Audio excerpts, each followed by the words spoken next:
What if the voice on the other end of the line isn't a person at all, but a mirror built to make panic feel reasonable? In 2025, scammers can clone a loved one's voice from seconds of audio and script an emergency that pushes seniors to act before they can think.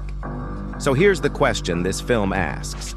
When trust itself is the target, how do we verify reality? For older adults, the stakes have never been higher. The FBI's IC3 reporting shows elder fraud losses breaking records, with older Americans bearing the largest financial hit as cyber-enabled crime scales through new tech, urgency scripts, and irreversible payment rails like crypto and QR-based transfers. That surge maps to a broader trend. Impersonation fraud, now often augmented by AI, has spiked sharply, with regulators flagging fourfold growth in reports from older adults in 2025. This isn't hype, it's a measurable shift in both volume and cost. Voice cloning raises the ceiling on believability. The Federal Trade Commission has warned for more than a year that the sound of a familiar voice is a powerful act now trigger. To counter it, the FTC launched a voice cloning challenge and is moving on multiple fronts: proposed impersonation bans, telemarketing rules, and education. Because the replicability of a voice collapses the old advice, just trust your ears. The new rule is different. Silence the reflex, verify out of band, and treat voice as an untrusted signal until it's proven. Consider a typical story arc. A grandparent receives a call from a grandchild, terrified, breathless, in sudden trouble. Bail money, hospital fees, a stolen phone, please don't tell mom. The voice is right, the name is right, the urgency is overwhelming. In real incidents, victims have withdrawn thousands within minutes, only to find out later that the crisis was synthetic from the first word. The danger lives in those minutes, between fear and verification. So the big question is practical, not philosophical. If anyone's voice can be copied, how do families and banks avoid being coerced by sound-alike emergencies? The answer is layered and unglamorous. Protocols, callbacks, safe words, spending cooldowns, and a cultural shift that treats unexpected urgency as a fraud signature. This film will map the playbook criminals use in 2025 and show how to break it step by step. The 2025 voice clone scam is less a single trick than a workflow. First, data gathering. A few seconds of speech scraped from public posts, a voicemail leak, or a short clip someone shared years ago. Today's models don't need much. Birthday wishes, a school concert intro, a podcast cameo. With that, an attacker produces a near real-time clone that carries the right timbre, pausing patterns, and even familial quirks. The goal isn't perfect mimicry, it's situational pressure. Second, the urgency script. The message is constrained, fast, and emotional. I'm in trouble, my phone is dying, wire money to this account, don't call anyone. These calls align with broader elder fraud patterns documented by IC3 and consumer protection groups, compressed timelines, isolation from counter-verification, and payment rails that are hard to reverse, including crypto, QR codes, or cash handoffs. The playbook stacks the deck against deliberation. Third, payment funnels. The attack often steers victims toward irreversible methods, crypto ATMs, QR codes, or same-day transfers, channels highlighted in recent IC3 summaries for their speed and finality.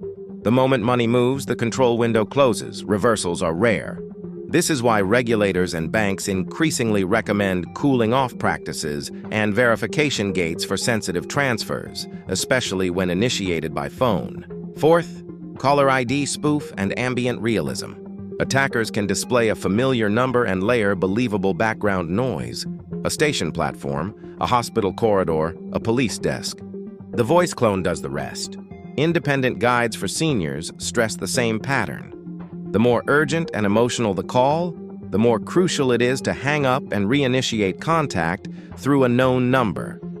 If that sounds counterintuitive, that's the point. Scams weaponize politeness. Finally, exit and erase. Once funds are sent, the line goes silent. Victims often feel shame, which suppresses reporting and skews statistics. The FTC's estimates attempt to adjust for chronic underreporting among older adults, suggesting the true societal cost is far higher than known figures. The evidence is consistent. Voice cloning is not a sci-fi outlier, but a mainstream social engineering tool, and it's changing how trust fails. Seniors sit at a predictable intersection. Savings accumulated over decades, communication patterns that still privilege phone calls, and social norms that reward responsiveness and discretion. IC3 trend lines show elder losses rising faster than other groups, while impersonation fraud, authority figures, relatives, bank officers, intentionally taps that etiquette. This is not about tech naivete. It's about attackers designing for reflexes formed in a pre-deepfake era. There's also the care loop. Adult children often handle logistics across states, so emergency from afar is plausible. Senior-focused advisories repeat the same core guidance. Verify before acting, use a family code word, beware of urgency.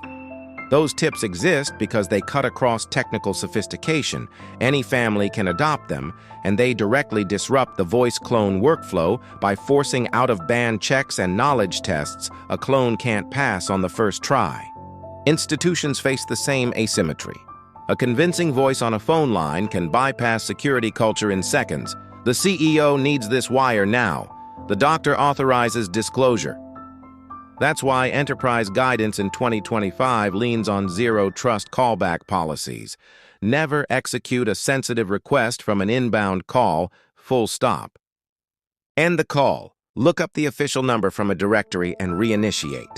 Simple, repeatable, and devastating to the attacker's advantage. Technology helps, but it's not magic. Real-time deepfake detectors and liveness scoring exist, but they aren't universal and can't substitute for policy. Regulators and consumer agencies emphasize a layered defense: education, reporting pathways, and upstream enforcement against impersonation schemes.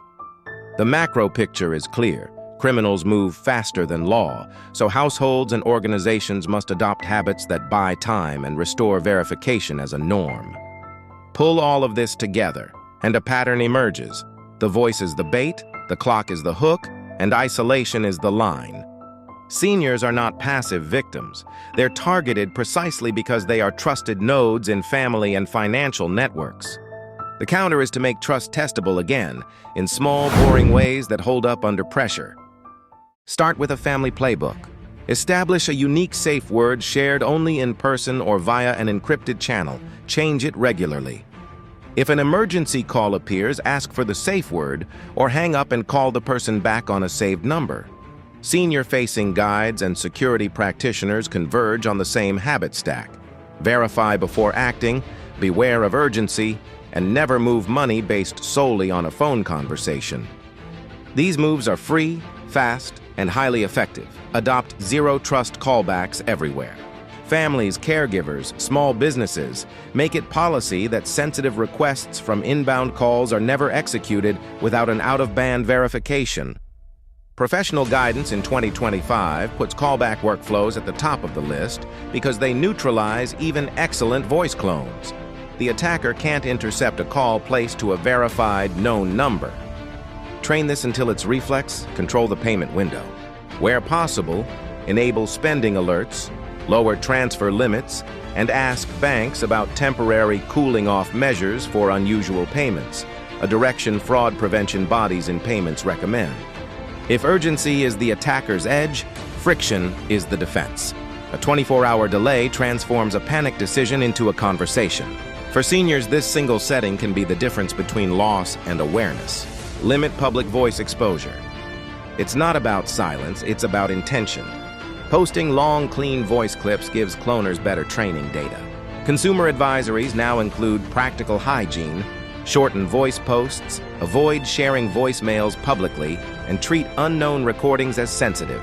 Education is the multiplier. Families that talk about this once are far more likely to pause when it counts. And always report, the shame loop is the attacker's ally. Filing with the FTC and the FBI IC3 creates the data that drives enforcement and informs guidance for older adults. It also links cases that might otherwise look isolated. Every report adds pressure to a trend line regulators are already watching closely in 2025. Silence hides patterns, reporting reveals them.